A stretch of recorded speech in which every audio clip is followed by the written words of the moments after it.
Bonjour tout le monde. Un gros merci à tout le monde d'avoir pris le temps de vous abonner. Je m'appelle Bruce Wartz. J'étudie en ufologie, j'étudie en astronomie et j'ai été très chanceux de pouvoir capter de vrais ovnis sur la Lune. Une petite question pour vous tous. Il y a quelque chose qui me tracasse, puis pas rien qu'à peu près. Majestic 12. Je ne sais pas si vous êtes familier avec. Supposément, le FBI a dit que c'était deux mémos différents, puis que c'était pas réel. Bref, Eisenhower, ancien président des États-Unis, aura formulé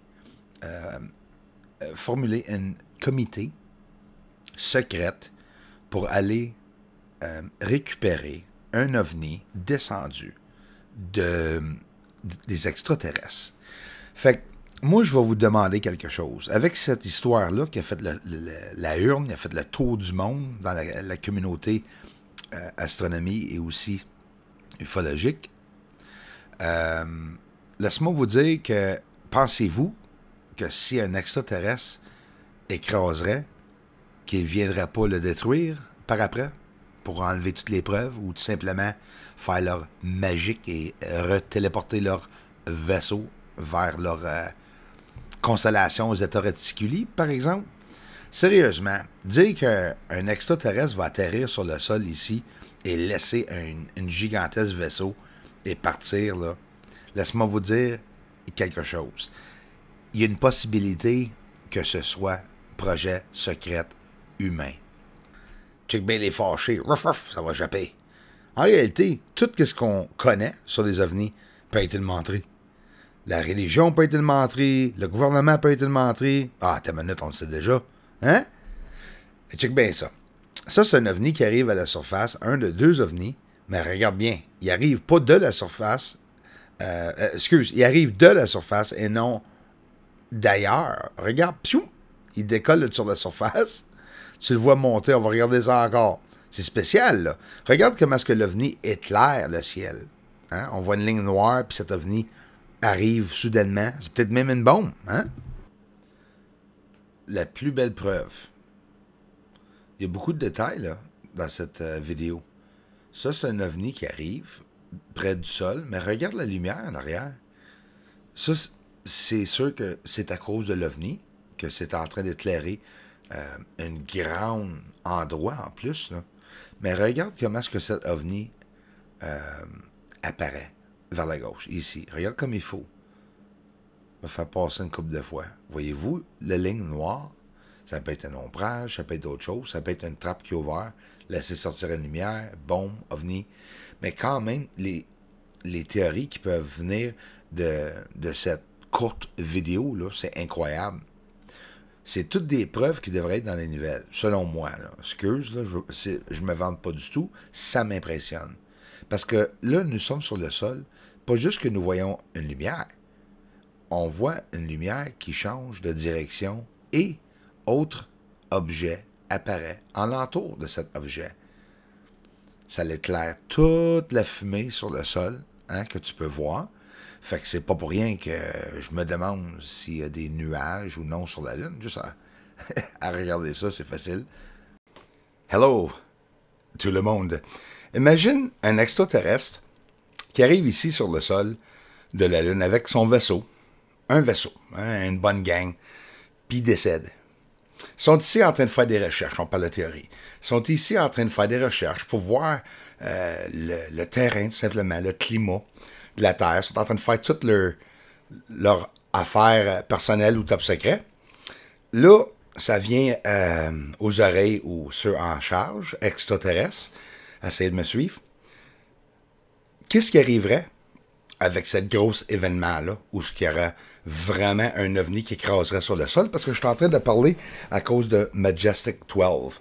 Supposément, Eisenhower, comme je vous ai dit au début du vidéo, aura formulé un comité secret pour aller récupérer un vaisseau extraterrestre. Ça serait pas plutôt projet secret? Pensez-y.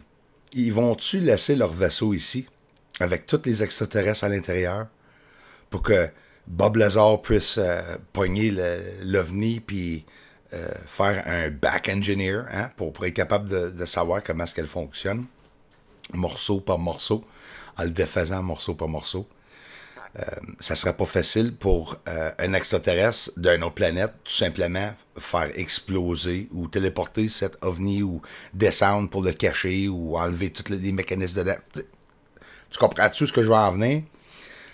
C'est pour ça que quand je parle souvent que ça se peut, en théorie, que ce soit des projets secrets humains, peut-être provenant de d'autres pays, comme la Russie par exemple. C'est écrasé un ovni de la Russie aux États-Unis. C'est sûr qu'il aurait fait des recherches, il aurait regardé ça silencieux. Peut-être qu'il aurait dit qu'il pense que c'est des extraterrestres. Mais en réalité, des extraterrestres, excuse, on m'a dit que c'était qui était avancé. Non? Que c'était une race intelligente, avancée, pas mal plus avancée que nous. Et très spirituelle. Hein? Il y en a qui disent aussi. Mais tu penses ceux qui vont laisser leurs affaires ici pour que nous autres on les trouve, pour qu'on puisse faire notre propre ovni, puis avoir le secret de l'antigravité? Non. C'est peut-être autre vaisseau d'expérimentation qui s'est fait ici sur la Terre. Puis encore, comme je vous dis, là, j'ai juste jeté ça dans la vidéo en passant, parce que c'est une théorie qui est plausible, qui est possible. Hein? Faut pas rester accroché sur aucune théorie, même pas les théories à Bruce. Ça a commencé avec une lumière, après ça 2 lumières, après ça j'ai vu des objets qui pognaient en feu, qui allaient vers le sol. On a de différentes caractéristiques pour de différentes trouvailles, de différents moments que j'ai vu des lumières. Ça, c'est pas un filtre rouge pour faire que cet objet a de l'air d'une flamme. C'est sans filtre, avec un très bon télescope, de 14 pouces, comme vous le savez. Et nous voyons un objet descendre à la surface. On ne voit pas l'objet, bien sûr, dans la noirceur, mais au bout, un jet mystérieux, comme ça, comme une descente hein, à la surface. Hein? C'est pareil, comme la NASA, quand ils font leur descente à la surface. Wow! Copernicus, le sol, ça peut être des lignées d'eau qui s'est faites, ça peut être de la construction, des tuyaux qui passent du liquide dedans, ça peut être du monde qui passe à l'intérieur. Copernicus, en haut à gauche, regarde, c'est la surface de la Lune. C'est ça que ça a l'air, la Lune, la surface. C'est pas plat, hein? Comme la Chine puis la NASA nous ont dit pour le Mare Serenitatis, où c'est vraiment pas vrai, c'est une grosse menterie, ça. Regarde, s'il y a juste un ovni qui passe au-dessus de cette trou, pourquoi qu'on en voit 2? Ils sortent de la Lune. Des petits fourmis sur la Lune, à coups de millions, billions. Oh boy, je le sais pas, mais ils sont là. Regarde, ici, il sort d'un autre endroit. Puis il sort rapidement, en formation, avec un UFO fleet, une flotte d'ovnis qui passe à grande vitesse en plein après-midi au-dessus du marais de la fécondité. Puis c'est pas grave. Il n'y a pas personne qui sont attirés vers cette vidéo-là, à part ceux entre vous, qui viennent ici. On le voit sortir de la Lune. On le voit apparaître à cet endroit. C'est incroyable. C'est du jamais vu. C'est du travail exclusif. Fait que si jamais vous partagez mes recherches, dites-vous que vous m'aidez beaucoup. C'est une recherche exclusive que je fais, privée, que j'ai postée à la public, et quand même très fier de l'intérêt que vous avez tous. NeoWise, hein? Quand il rentre des gros objets dans notre système solaire, ça fait une forte magnétisme et ça l'affecte toutes les planètes qui sont dans le système solaire, dépendamment bien sûr de la grosseur hein, de l'objet. Regarde l'objet qui passe au-dessus, derrière ou près ou bien entre moi et NeoWise, passe rapidement. Regarde, là, il va tirer quelque chose dans les airs. Puis on va le voir monter dans les airs la minute qui est directement au-dessus. Et voilà! Avez-vous vu? Ah, il va falloir que vous le reculez. Regardez avec vos loupes. Ralentissez. Faites comme moi. Regarde, on va le voir encore une dernière fois. Juste avant d'arriver derrière la queue, tu vas voir une lignée décollée de cet objet. Et voilà.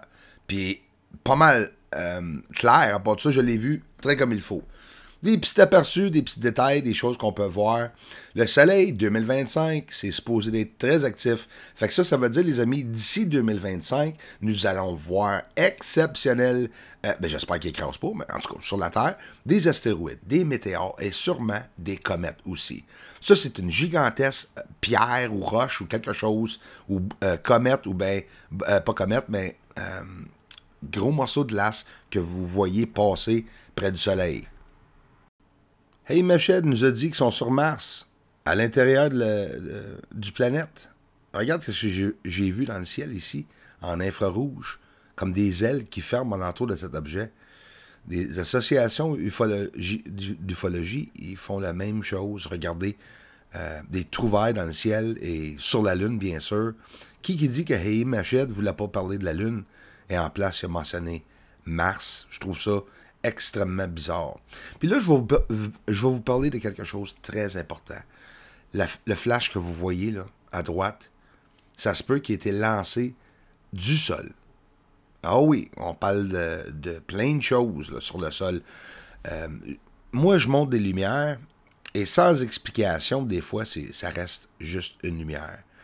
Mais qu'est-ce que vous direz qu'un flash illumine en même temps qu'un autre endroit? Ça voudrait dire que ça a été lancé, propulsé peut-être d'un autre endroit. Regardez bien. Boum. Simultanément, une couple de kilomètres de distance entre les deux lumières, nous voyons simultanément une lumière illuminée. Si ça a été une bombe à droite lancée, c'est normal que où est-ce que ça a été lancé, on va voir une lumière en même temps. C'est peut-être le feu sur le sol. Ça peut être un paquet de choses aussi. Là, qu'est-ce que je vous montre ici? C'est carrément un système de lumière. C'est caché, là, ça n'a pas le choix. Quand il y a des flashs sur la Lune, la NASA nous le montre des astéroïdes ou des supposés météores qui frappent la Lune. Là. Il n'y a pas d'autres spots de lumière en même temps à côté. Mais moi, oui. L'idée de Bruce Caesar a commencé dans un champ. J'étais dans le champ en partant. Hein? Un champ de blé. La ville de Hawick a passé dans les nouvelles, dans le sud du Québec, 10 ou 15 cercles, des crop circles qui ont atterri, des ovnis qui ont atterri faire des cercles, des ronds, sur une ferme dans un champ de blé. Je suis là présentement dans l'image. Ça faisait partie de ma run médicale pour transporter les personnes à leur rendez-vous dans les hôpitaux, des cliniques. Et j'ai rencontré du super bon monde, mais ils m'ont tous dit qu'ils ont tous vu des lumières, des ovnis. Ils m'ont parlé de beaucoup d'histoires, que même la police était venue ici à Hawick. Investigation, Moufon était ici. C'est en ligne. Regardez Crop Circles dans le sud du Québec et vous allez retentir exactement ici dans le champ. Mais c'est là que ça a tout commencé avec mes trouvailles et me voilà.